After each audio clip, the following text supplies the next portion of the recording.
The sound of shattering glass was the moment everything changed. My guest house window exploding into pieces because the neighbor's son had pitched a baseball straight through it. And the worst part, his mother, the head of our HOA, had already promised me she'd make my life a living hell. That threat wasn't just words anymore. It was real, and it was happening right in my own backyard. But let me back up.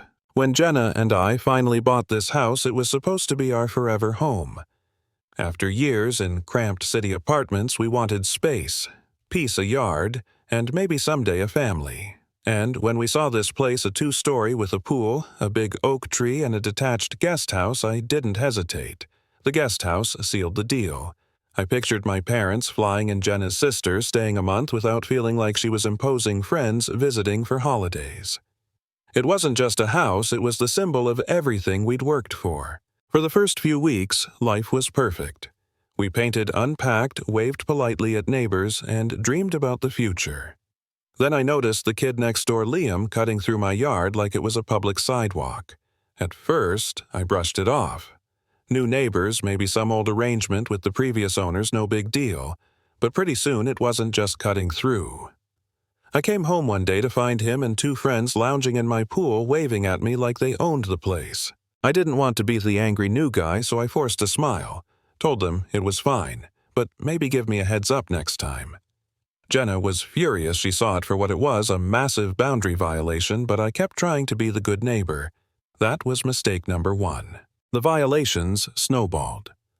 Our Wi-Fi slowed to a crawl until I checked the router and saw half a dozen devices named Liam's iPhone and Kyle's PS5. Turns out the guest house signal reached their place and they'd been mooching the password from the old owners. I changed it immediately, a small victory, but I should have known it would escalate. Not long after, I was on a work call and heard shouting out back. I looked out to see 10 kids, 10 throwing a full-blown pool party in my yard. Music blasting trash everywhere like my home was a community rec center. I walked out, tried to stay calm, told Liam he needed to pack it up. He puffed up his chest, acted confused, said, "What's the big deal? The old folks never cared." I reminded him I wasn't the old folks, this was my property, and they had to leave. He sneered, but eventually gathered his crew and left behind a trail of wet towels and soda cans. That night, as I cleaned up their mess, I felt the first crack in the joy of owning this home. It didn't feel like my sanctuary anymore. It felt like territory I had to defend. And of course, Liam's mother was watching the entire thing, Karen. I didn't know then how far she'd go, but I caught the twitch of her curtain the way she was sizing me up. A few days later, after I locked down the guest house with a heavy new keypad lock, Liam lost his mind, pounding on the door, screaming for me to let him in. That's when she stormed across the lawn like a woman possessed. She stood on my porch, eyes blazing, and spat out the line that still rings in my ears. "You think because you moved your kind into my neighborhood you can just change the rules. This isn't the ghetto, sweetheart. Some of us have standards." My jaw clenched. My kind, she wasn't even pretending, and then she played her real card. "I'm on the HOA board, and I will make sure you regret ever moving onto this street." That was the moment I realized this wasn't just about a rude neighbor. This was about power. She wasn't going to fight me with logic or fairness. She was going to use the HOA to strangle me with petty rules and fines until I either gave in or gave up. Sure enough, a week later, a cream-colored envelope from the HOA arrived. Official letterhead. It claimed I'd made an unapproved modification by installing the keypad lock. $50 a day in fines until I removed it. I laughed at first harmonious visual flow, really, but Jenna didn't laugh. She was scared. And truthfully, so was I. I started doubting myself. Was I overreacting? Should I just take the lock off and keep the peace? What if we became pariahs in the neighborhood? The weight of it pressed on me until I caught myself staring at the for sale pages online, wondering if it would be easier to just walk away. But then I thought about the vandalized guest house beer cans, trash, even a racist caricature scrawled on my TV. I thought about Liam's smug face, about Karen's venom, and I realized if I gave up now I'd be handing them my home, my dream, my dignity. That was the line. I wasn't leaving. So I fought back. I pored through the HOA bylaws until I found that homeowners could take reasonable measures to secure their property. That was my out. I wrote a letter polite but firm, citing their own rules. And I didn't stop there. I turned my home into a fortress. Cameras, deadbolts, chains the works. If they tried anything again, I'd have proof. Proof came sooner than expected. One night at 2 a.m., my phone buzzed with a motion alert. I pulled up the backyard camera feed, and there they were, Liam and a buddy creeping across my lawn.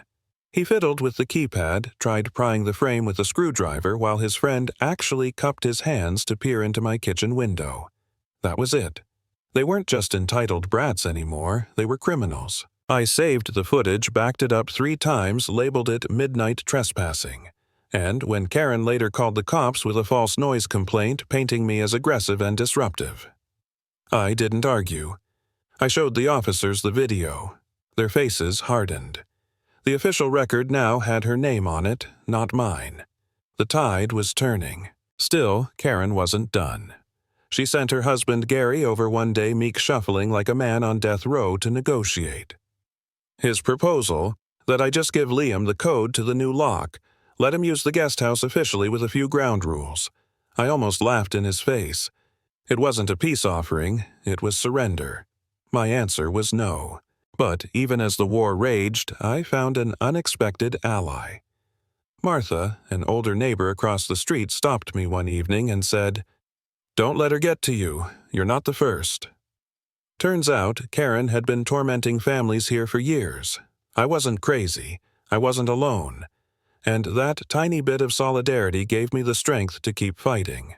The breaking point came with that baseball. Broad daylight, a deliberate throw, my guest house window shattering like a gunshot. This time, I didn't hesitate. I called 911, showed the officers the footage of Liam winding up like a pitcher and launching it with full force. He admitted it, and, for once, consequences followed. Vandalism charge, fines, restitution, court dates. His smug grin was gone. Karen's last stand came at the next HOA meeting.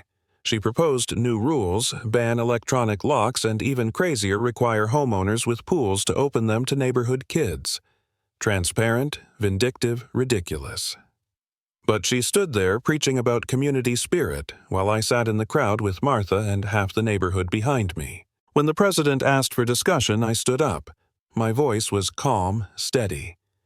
This isn't about aesthetics. It's not about community. It's about one board member using this HOA to settle a personal vendetta. That lock isn't a violation. It's a security measure, one I needed after repeated trespassing and vandalism.